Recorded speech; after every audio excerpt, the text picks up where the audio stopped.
Welcome to the Inspired Riding Podcast.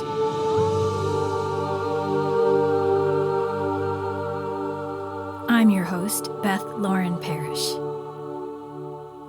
As a certified riding instructor, remote coach, and rapid transformational therapy practitioner, a powerful form of hypnotherapy, I'm here to remind you to slow down, trust your intuition, and really deeply listen to your horse. And this will make for the best co-creative dances possible, whether you're on the ground or connecting on their backs. Thank you so much for being here, and here we go. Hello there, Inspired Riders. Thank you so much for continuing to listen. We are back with Jana Wagner for the Animal Wisdom series, and today we're going to have a conversation with her lovely little dog, Pumpkin. How are you today, Jana? I'm really good. How are you? I'm doing well. I'm looking forward to hearing what Pumpkin has to say today. Me too. Do you want to share a little bit about him and how he came to you? Yes. Pumpkin is my Corgi Dachshund. He's got a few other breeds in there, but those were the two main ones. I do know his mother. I know his dad too. Anyway, Pumpkin will be 2 in May, and we picked him up 2 weeks after my dog Toby passed away. And just a little bit about the day Toby passed. I was spending time with him after he had passed, and he showed me. He said, it's a wonderful memory. It's also really hard to speak out loud. He said, guess what? And I said, what? He goes, I get to come back. And I kind of sat straight up and I went, what? Why didn't you tell me? Why didn't you tell me this before? And he said it wasn't time. But since he had left his body, it was time that he could tell me. And he showed me what the face of this dog would look like. And it was another Corgi, of course. And the exact markings, everything. And I said, okay. So fast forward a little, I asked Wallace, my other Corgi, if we could wait a little while to get another dog because it was really hard. And Wallace said, nope, I'm not doing this myself or getting a dog. So I literally sat down, spent part of the next day after Toby passed, just looking online for dogs and looking for them. And I knew that one was going to jump out at me and nothing. I had reached out to a reputable breeder that I knew, and she had a couple.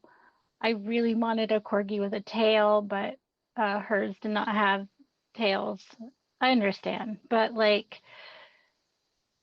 there was just very specific things because of what Toby showed me. And, I was ready to go get a puppy from a questionable breeder, but I didn't.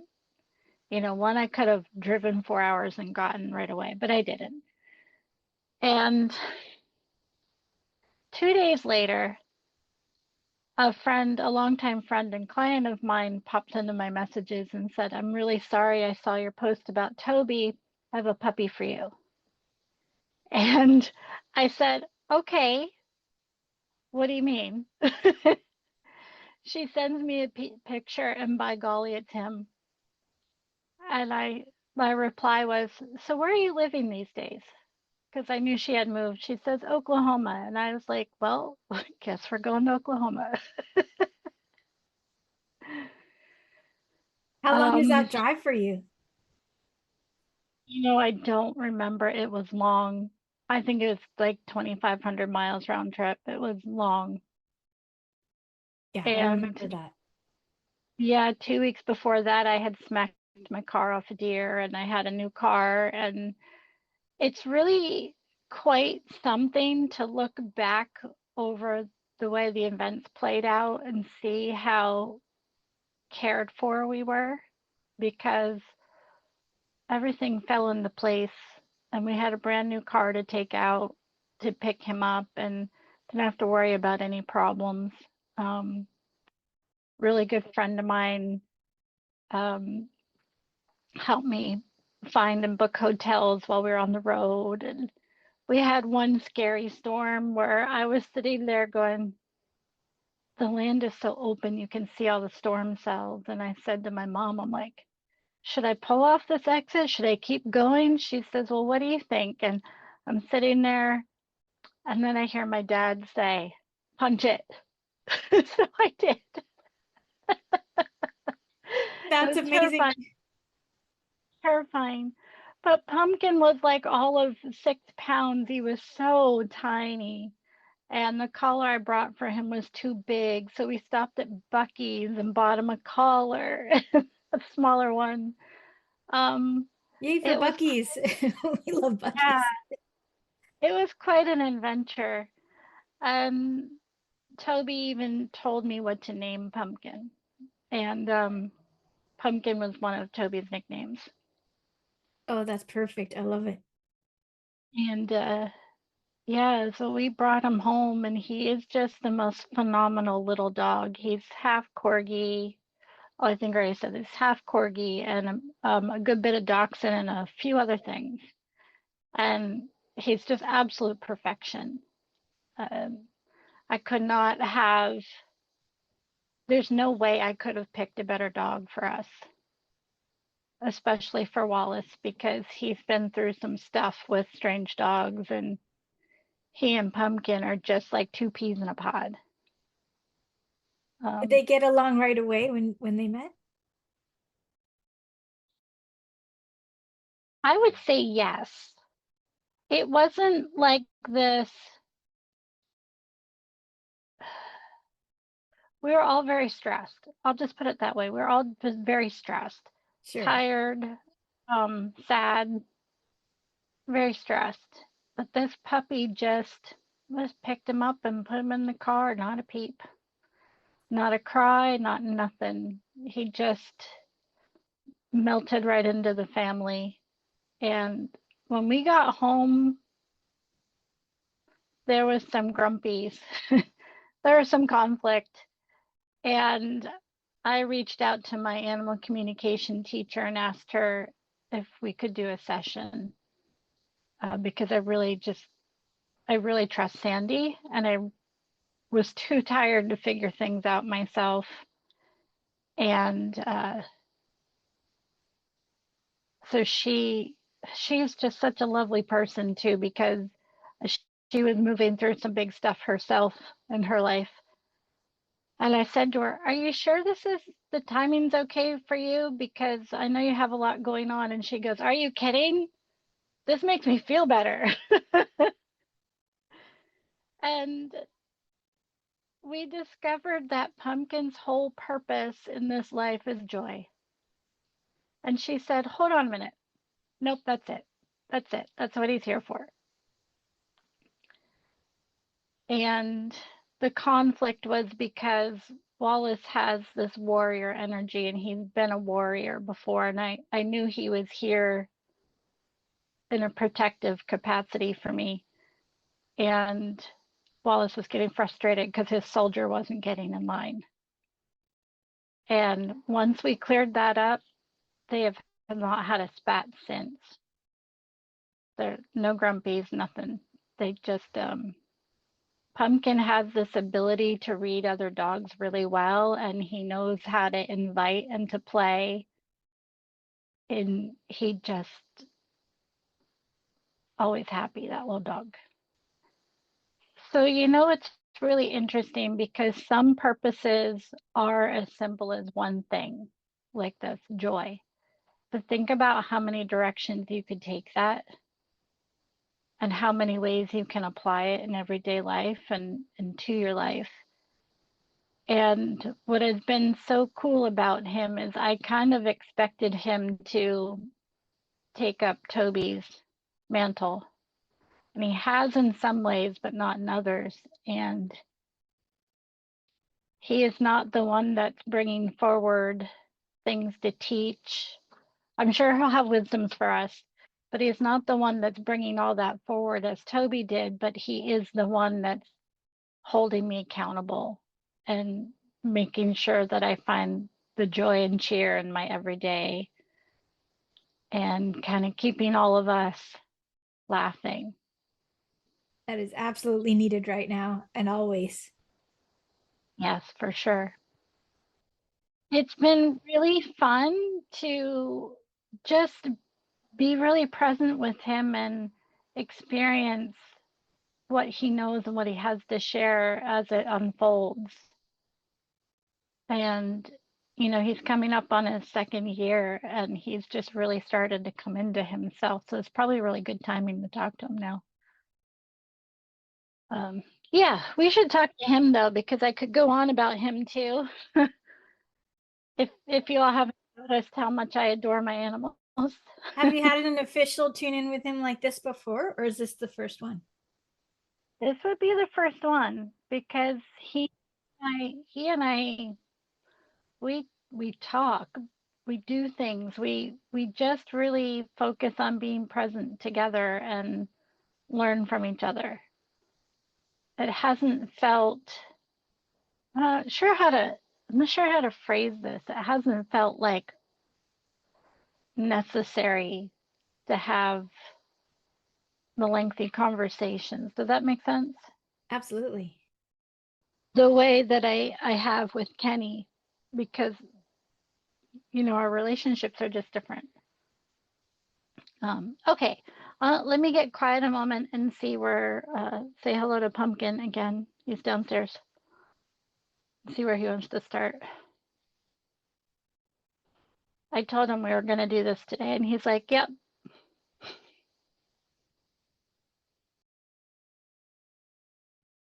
He says the key to a joyful life is very simple, and there are a lot of ways to approach it. His first tip is to take an active interest in your life. Be intrigued by the life that you've been given. When you have worries and fears, don't be afraid to jump. Don't be afraid to just run at it. Don't be afraid to go check it out. Be interested, be curious. Take an active role in your life. It will bring you a lot of joy, happiness, and satisfaction. His second tip is similar because when you take an active interest in your life, it completes you. He says, I understand that humans seem to land here feeling incomplete from the beginning. He said he understands that a lot of humans forget or talk about forgetting why they're here and then discovering it through their lives. He would like to offer a different perspective on that, that if you actively participate in your life, it will all unfold and you don't need to try so hard. You do need to participate. The way I understand participating is by watching and moving and smelling and listening and trying things and tasting things. When Jana talks to me, I listen with my big ears, my open heart, and my huge eyes. I listen with everything and I take it in. And when I don't understand, I wag my tail so that she tells me again. I asked if he had a third tip and he said no.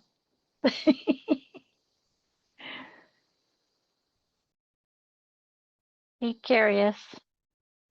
Take an interest in your life.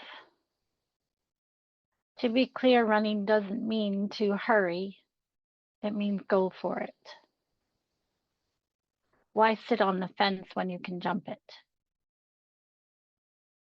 Same as my leash is not there to hold me back. it is there to help me keep pace. Did you have a question? Is there something that you do when you feel like the joy is missing during the day? Let me think about that one because it is never missing for me. Missing in the energy around you, perhaps, like with the people or other animals. For me, it's very easy. I just wag my tail. Let me think about this one. Okay. Some people, when I notice that there needs to be more joyfulness among my people, the science calls it fawning. He said perhaps that is how it is observed, but for me it is not fawning. It is the responsibility of taking a moment to connect, to gain that person's attention and reflect their spark back to them. So while it looks like I am fawning because I'm very snuggly,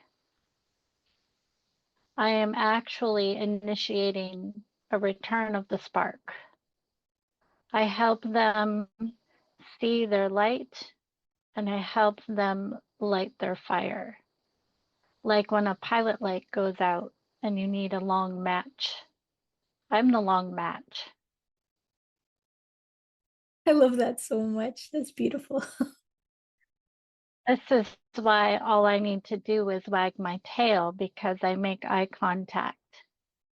And then when the other receives, I generally go over and fawn. But it's not fawning the way science explains it. It's igniting joy. And what a world it would be if more people did that, right? Absolutely.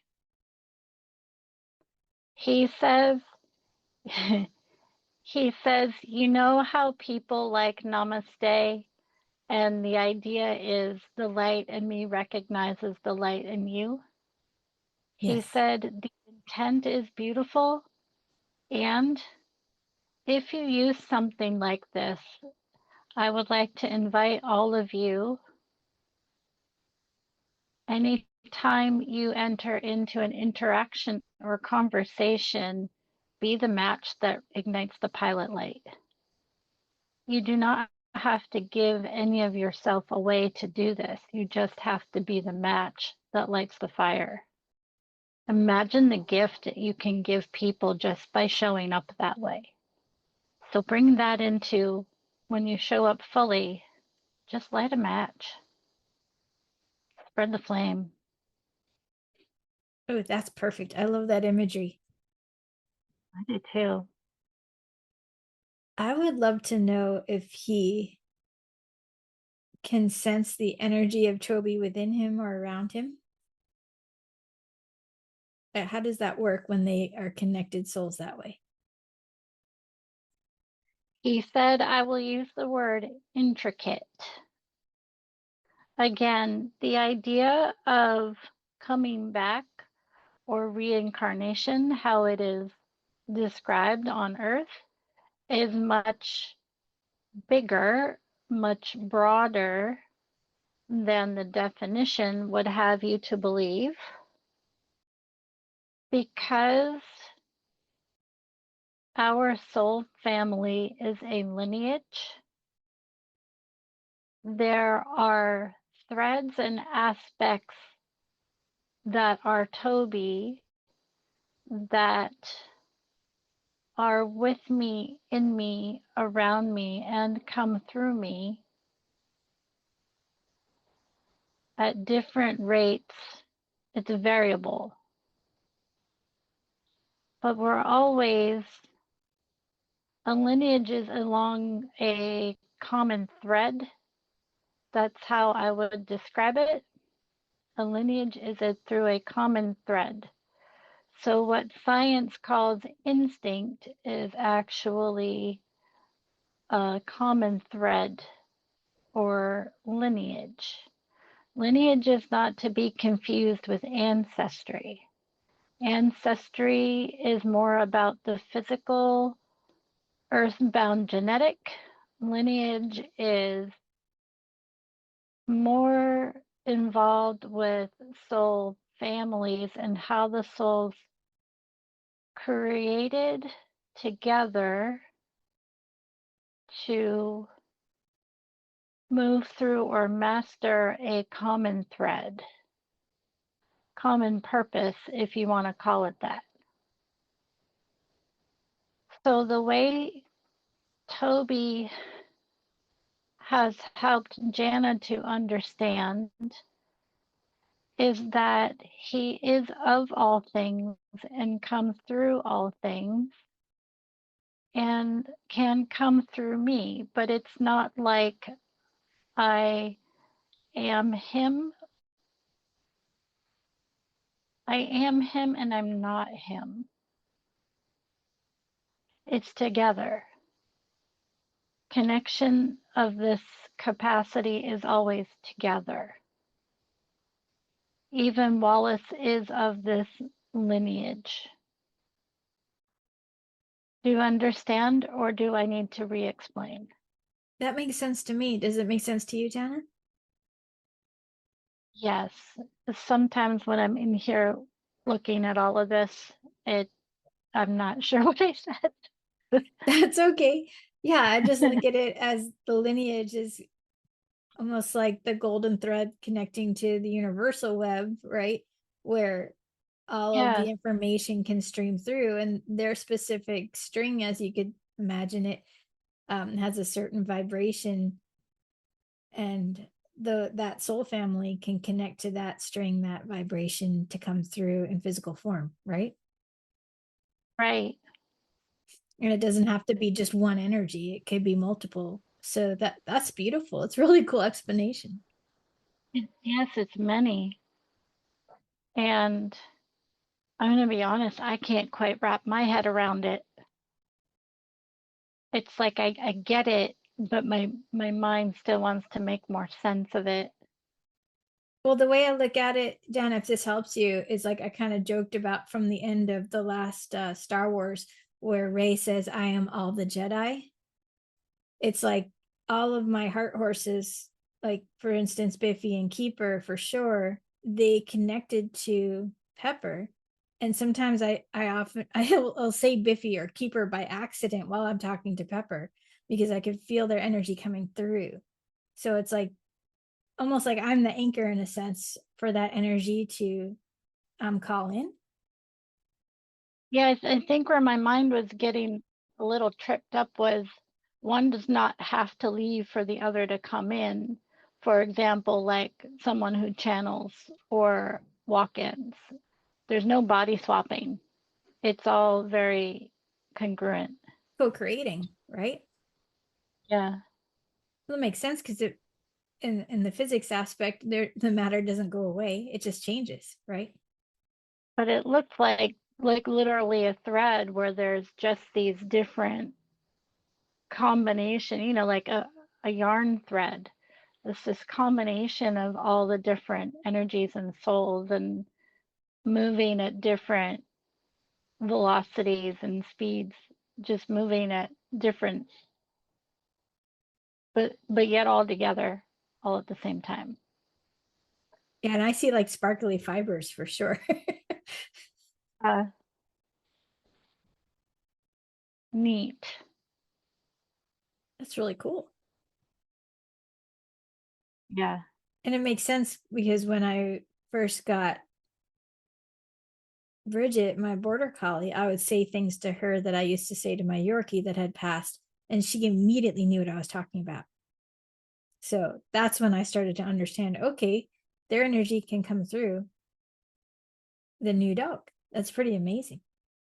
It So is. for anyone listening, if you ever felt like your old dog is reincarnated into your new dog, absolutely possible.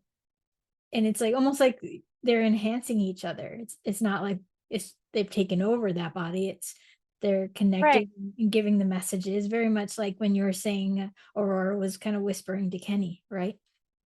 Mhm. There was another puppy. There were 3 puppies. Pumpkin was the one that was marked like Toby showed me. The other puppy was marked like Toby. Exactly. And the third one was looked like Wallace. And I just thought that is wild. That there's this set of 3 puppies that look like my 3 dogs, right? And I said to Toby, do I pick the puppy that looks most like you, or do I pick the one that you showed me? And he said, if you pick the one like me, I didn't leave so you could stop growing. If you take that one, you'll get stuck. Oh wow. Wow. He felt that we needed to see that puppy to make the connection to get to Pumpkin. So that was the catalyst to getting Pumpkin. So I said, okay, well, we'll take this puppy that you showed me the marking, because I was trying to like get him to tell me their names and find out more, and he would not say anything. And as soon as I said, okay, we'll take the one that you showed me. And as soon as I said that, he goes, okay, you're going to name him Pumpkin. And I said, all right. And that's really the perfect name for him. It is. And I'll tell you the moment, because like I said, I always called Toby Pumpkin. And those moments where I am feeling in my whole being that I'm just talking to this puppy and calling him Pumpkin out of a term of endearment, out of this deep love. And then I realized not only am I calling him his pet name, I'm calling him his name at the same time. And it's just the neatest thing. It's almost like getting an energetic hug every time you say his name, Yes, right? yes. Yeah. Is there anything else that he wants to share? Okay, well, I did get a question from somebody because this person and I had kind of casually discussed it about Pumpkin before, but I sort of forgot about it. And she had asked, has he ever shared any more about his friendship with the fairies? And I said, I'm glad you asked. If anyone is unfamiliar with the Corgi folklore, go look it up. It is so beautiful. Um, Literally, no one knows exactly where corgis came from. I have a few of my own theories. But one of them is that these brother and sister were lost in the woods, in the forest of Wales, and the fairies took them in and fed them and cared for them, and then sent them home with this dwarf dog, because corgi translates to dwarf dog, and sent them home with this dog to not only take care of them and take them home, but to be their companion. And so they were a gift from the fairies. And there's so many wonderful stories about being the fairy steeds. And if you look at their coats, they still wear the fairy harness. And the fairies are something I've always been really curious about, but they don't talk to me. So let me ask Pumpkin if he would like to share about the fairy folk. First, what we need to understand is that fairies are, in fact, very cunning, but cunning needs to have a different spin put on it. Cunning needs to be perceived as smart, clever, intuitive, joyful, not malicious. Not cunning like sneaky, not cunning like Shakespeare talks about fairies messing with people.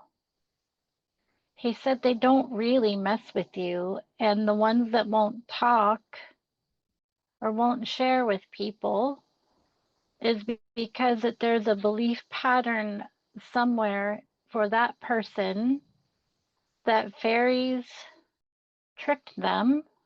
Trickery and being clever go hand in hand, but he said if you're really aware of your intuition and you're really listening with all of yourself and listening fully, they aren't trying to trick you.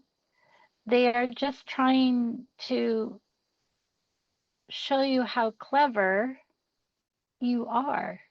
And if you bring more qualities of being clever into what you do, you're going to see your options open up. He says, Jana, remember the person you spoke with the other day was concerned about feeling like all the doors were closed. And he said, what if you put a spin of inviting them into being not only curious, but clever?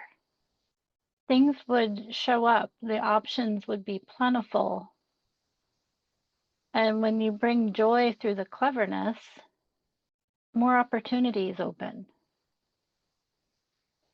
He said, do you see how joy sparks cleverness and creates cunning, because cunning pairs with your intuition and helps you gauge your next moves. Engaging your next moves are about you moving through your reality and your life. It is not intended to manipulate or twist or take advantage of another. It is there to help you. Oh, wow. Creating and manipulation go hand in hand, but manipulation has been misconstrued as using another. Manipulation is actually just creating with the hands, molding, shaping. It was never intended, never, he says, never, never, never intended to be used against another to force your will on theirs. He said it's very wrong. He said this is what the fairies have tried to help humans understand, but humans decided to try to manipulate the fairy, and the fairy said, watch this. And he says the fairies try to turn it back around and reflect it. And the problem is the people who created these stories didn't like what they saw.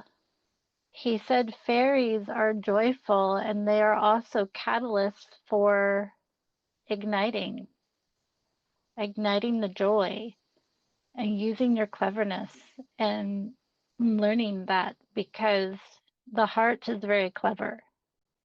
The mind thinks it's clever, but the heart is the clever one. So if you want to speak to, commune, or work with the fairies, you must be willing to not only receive the spark, but return it. It's a cyclical partnership.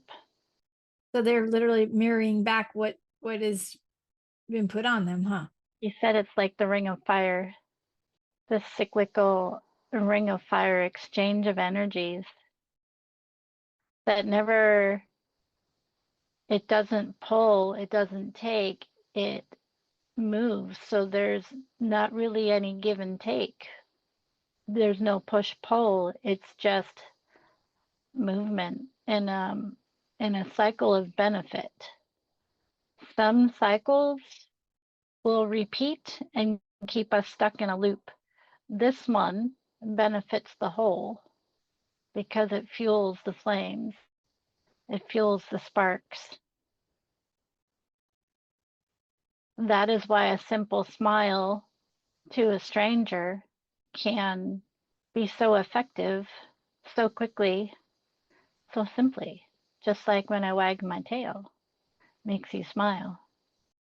So, would it be accurate to say those who created the stories about fairies being manipulative, perhaps the ones creating the stories were either jealous or just couldn't understand that pure joy or weren't willing to accept it?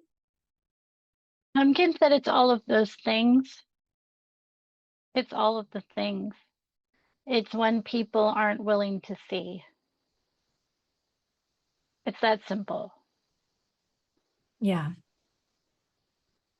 Yeah. And then if you're not willing to see, then of course you're not going to actually see the true spirit of what's in front of you, which is pure joy, right? Yes, Do the corgis still connect with the fairies in this modern time? obviously. Okay. That's a great answer. Is there any other messages from the fairies that he wants to share or that they want to share? Yes. But first, he's reminding me that this is what has always drawn me, Jana, to the corgi, because they just have this infectious joy for everything. Otto, my first corgi, I was so sad and so lonely.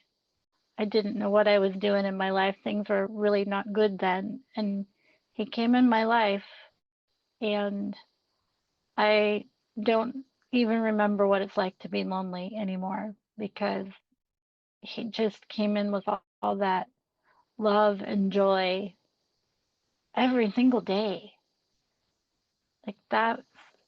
I used to call him Puppy Full of Love because that's who he was, and that's how my corgis are. And Pumpkin, to have a little extra mixture of other things is just so delightful. It's so much fun. Okay, Pumpkin, anything else the fairies want to share? They said, thank you for opening the door to create more openness to this connection. If any of us fairies still give people hard times, it's because we feel frustrated. Our greatest frustration is humans that don't listen. They could have all the fairy magic in the world if they just listened and learned from us. We're here to receive and delight in the world, to share the magic, because magic is the essence of the earth. Nature, as the science calls it, is the magic of the earth. It's the life force, it's everything. We draw our energy from this. So when the artists captured fairies and fairy dust or wands with glitter, that is life force. That is what another author calls dust. It's consciousness and so much more. Consciousness and life force combined. Once you are able to shift the perception and see that manipulation, when used appropriately, isn't about using another to gain. It is about shaping, shaping and bringing the spark into existence and then sharing. That's what matters. The horses also commune with us a great deal, as you know, because they work in very similar ways. Huh. The fairies are coming off a similar source point to these animals. You know, it's like some people say horses have their source point, dogs have their source point, and so on. You could say fairies have a telluric, which is of the earth, source point. But this fairy that's talking on behalf of the others is, she says that is a mind construct to give context to the physical. But she said if you look closer at the threads, the reason us fairies commune with the animals is more than being of the earth. She said if you could feel the spark and the light and the kindness of the earth, that she gifts to every one of us every day, and then offers us the opportunity by way of materials to manipulate. And by manipulate, she means shape, create, physical materials to create into your reality. The horses help to hold and anchor and open this space. That is why we ride your horses, because they help us move the energies faster. She said, here's what is hard for people to understand about fairies is it sounds like I just went on a tangent, but if you let yourself flow in it and sync up with how we move through space and time on the earth, you'll see the trajectory and the path is not a tangent at all. It has its own symmetry and ways of lining up. What you were confused about, Jana, with the lineage is that it wasn't linear. It was congruent and everything was moving together. It just was perceived as being separate pieces of a whole, but it's not. It moves, it flows together.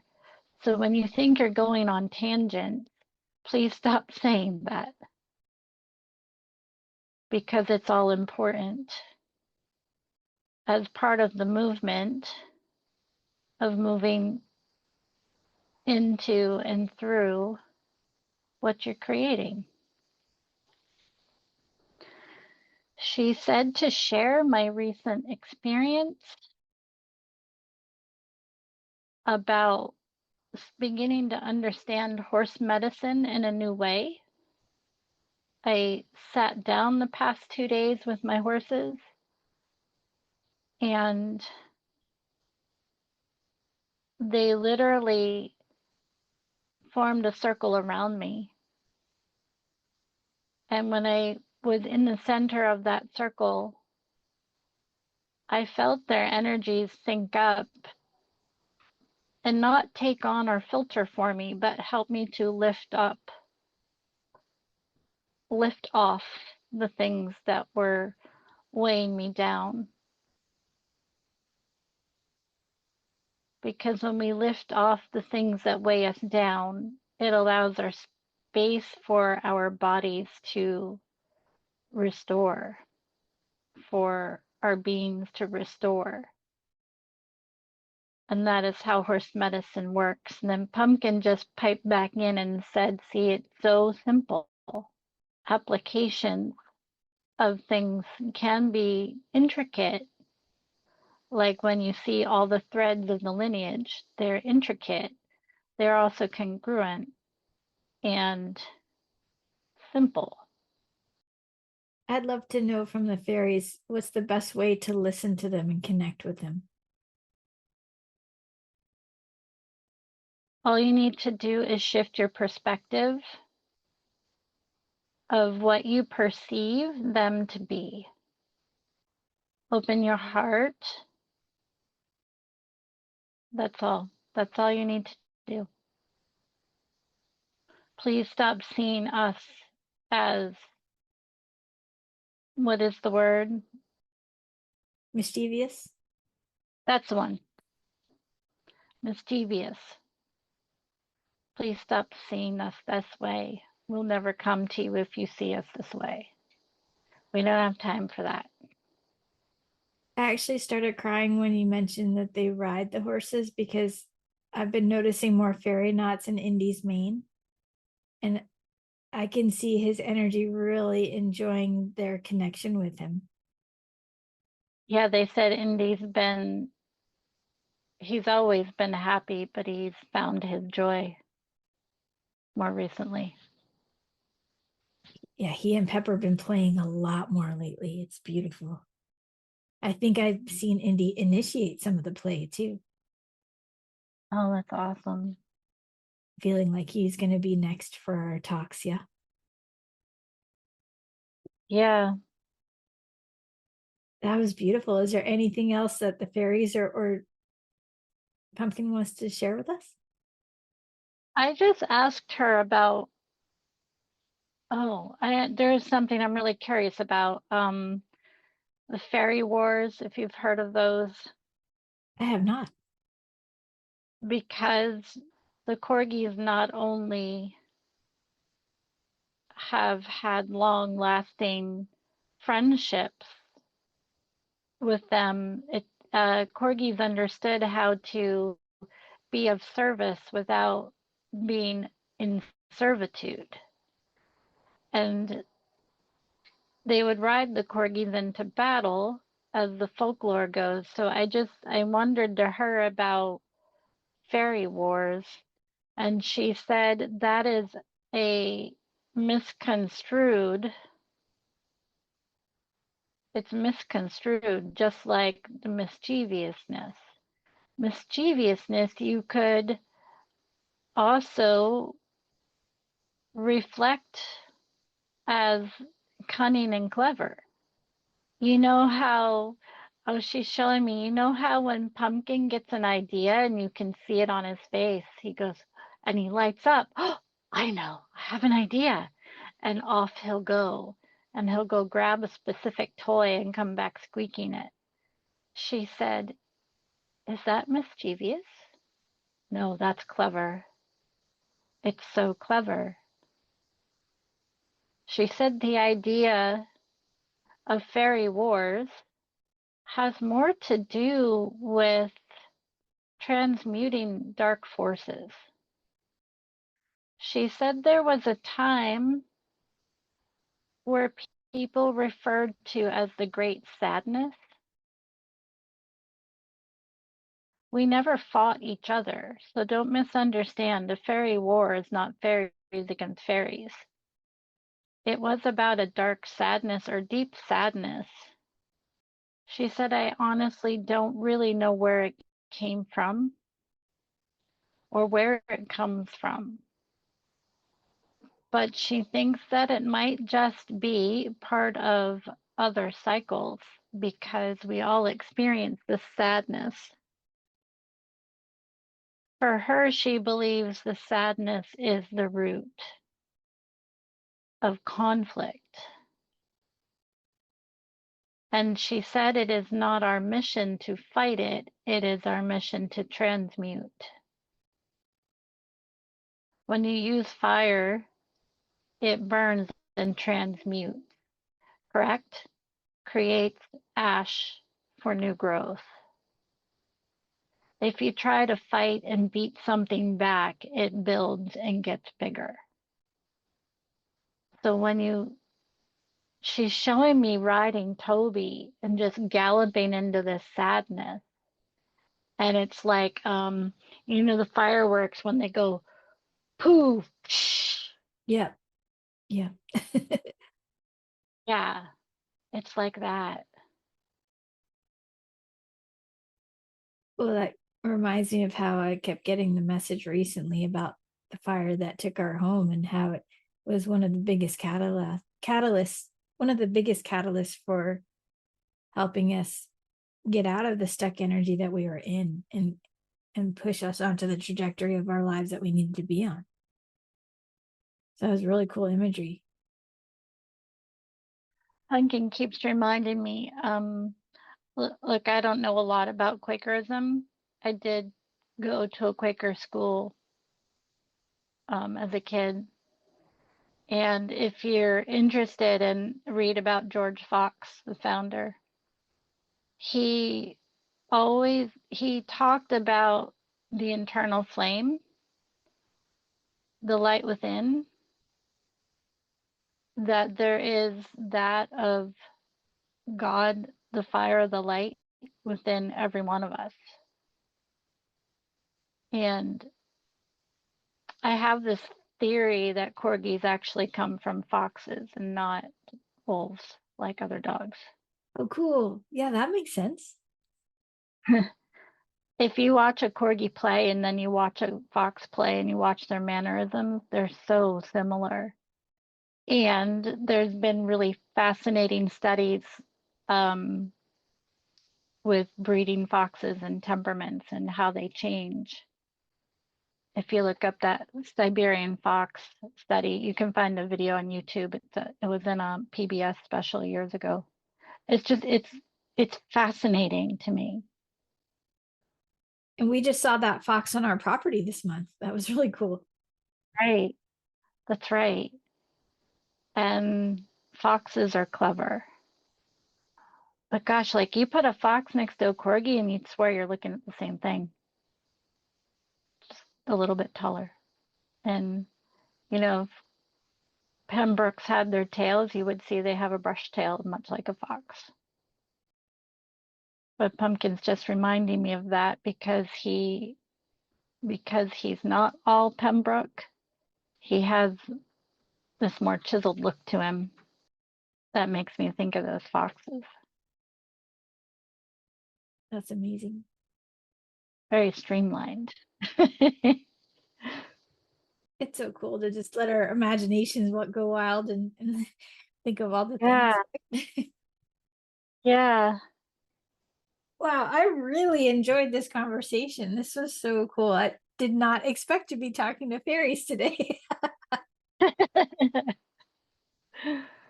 Well, it's been on my mind a lot because, like I said, my friend brought it up again. Hey, did he ever talk more about the fairies?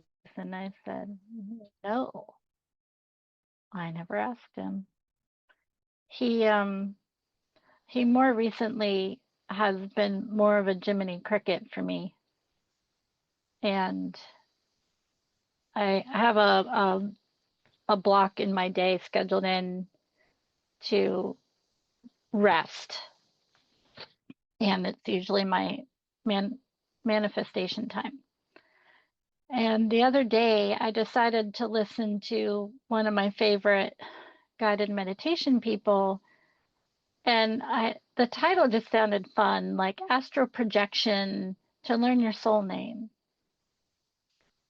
It was very relaxing. I had a nice rest. When I woke up, he was laying on me, holding me down. Pumpkin was? Uh-huh. Oh my gosh. And the long and short of it is, don't do that one anymore, Jana. Did he feel like you went too far? He said, I need to be here. And I don't need to practice that to access what I need.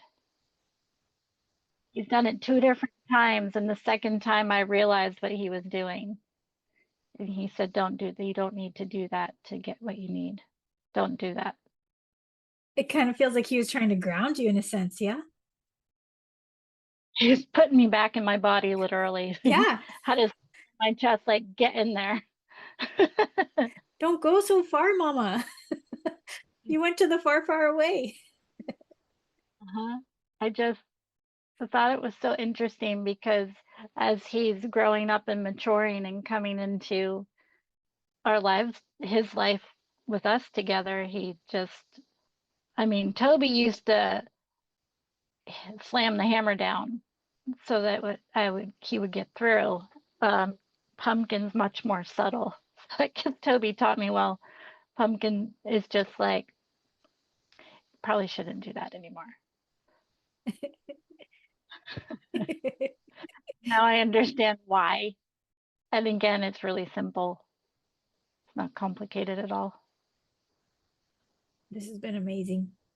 Is there anything else you want to share? Or does that feel complete? His tip for living an inspired life is to allow yourself to have your delightful refreshments, the ones that are just for you.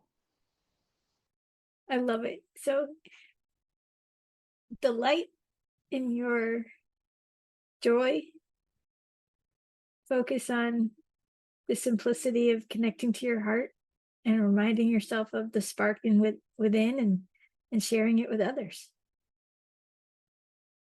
He said, be the spark that ignites. I think that should be the title of his podcast. Yeah. Yes, be the spark that ignites. That is how you find your joy. Oh, I love that. Thank you so much, Pumpkin. Thank you, Jana. Welcome. Any other final thoughts for you, Jana? I'm very emotional now. I just am overwhelmed with gratitude by every one of my animals that have found me one way or another. You know, sometimes we think that we paid for that animal or we went and looked at it and bought it. If we really look at the sequence of events and feel into that thread, right? It's all by some perfect design. It's bigger than that. Yeah. They were sent to me or agreed to me or found me. I mean, I realized the other day I'm standing there looking at my horses and I said to them, I thought I picked you, but you picked me. And I kid you not, they both stopped eating, pricked their ears up, nose bumped each other, and went back to their hay. And I just stood there with my mouth hanging open because they're like, yeah, we did. And one of the things I brought into this life about learning is, you know, about rejection and to realize that they chose me as much as I chose them. It really erases a lot of those fears of rejection or of not being accepted because it's literally right there in front of me every day. And that is why I go drive 25 minutes to see my horses every day, even though I don't have to. I do because who wouldn't want to be reminded of that every day? They chose wisely. I think so too. Um, gosh, they're so special. Ah, good golly, I think I cry every day from all the awesomeness of who they are and how they got here. It's the most beautiful feeling. Okay, Yeah. so I'm gonna send my spark out to all of you. And we're gonna talk to Indy next.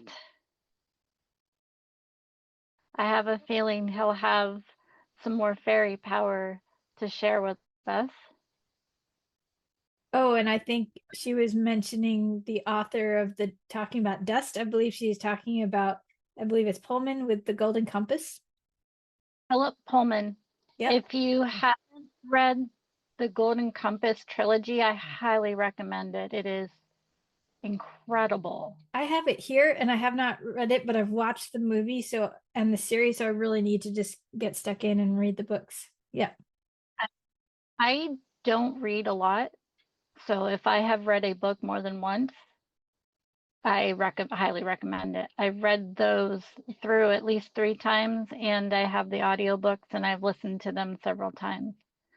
The stories are just incredible, and they align so much with our present world and what else is possible. And the fear of dust and not understanding what dust is and the discovery of what it is. And the magical aspect is that our souls take on a animal form and they are constant companions. So a piece of our soul is outside of us that we can literally see and interact with, which is, I mean, how cool is that? Yeah. And that's what I kind of joke about it, that Cordelia is like my demon, my part of my soul. Yeah. I agree. Well, that's how Toby was for me too. Toby is for me. Yeah. He's a piece of me. And I think that And probably ties it all together, understanding those threads and the lineage, because we're all connected. I almost see it like macrame in a sense, with the just a line, really is. Yeah, it really is. Those are wonderful stories. That reminds me, I should get them on Audible. I listened to so many books, so that's a great idea. Thank you. You should. The person that reads them is just delightful too. Oh, good. Oh, good. Yeah. And he actually has a prequel trilogy. The first 2 books are out. The third is not. I have them. I haven't read them yet. So Okay. The Book of Dust. Nice. Yeah. The series they did of what on HBO, his Dark Materials. I don't remember the That was title. Yeah. yeah, that was fairly accurate to the books. And actually, I thought that was really well done. I quite enjoyed those. Beautiful. He really took a lot of creative liberties. Often movies do that. Yeah. And they have to think of the wider audiences in a sense. Yeah. Well, they needed to pack a lot in a small space. So I understand. Exactly. Yeah. Anyway, Super cool. This was awesome. Thank you so much, Jana.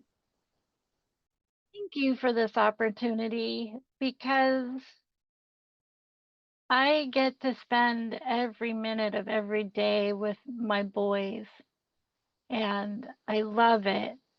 And I don't always have the focus, time, and space to just really sit and just talk. So being able to do this with you has just provided this really incredible space to just talk and get to know my own animals on a whole other level. And then to be able to share it is really all that they're asking me to do for them. As I know I came to this planet to do this, and it's really wild to me. And they just keep asking me to continue to share. So to be able to have this outlet is really tremendous. I just wanted to express how much it means to me to have the space to do this.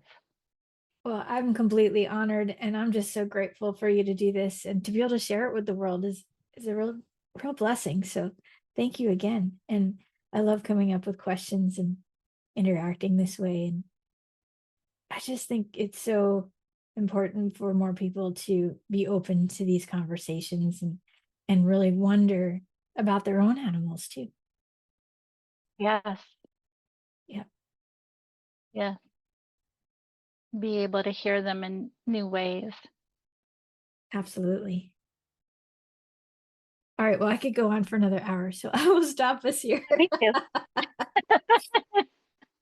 Everyone, thank you so much for listening. We're sending you tons of love. Again, if you have questions, want to interact with us, you can send email to support@inspiredriding.com.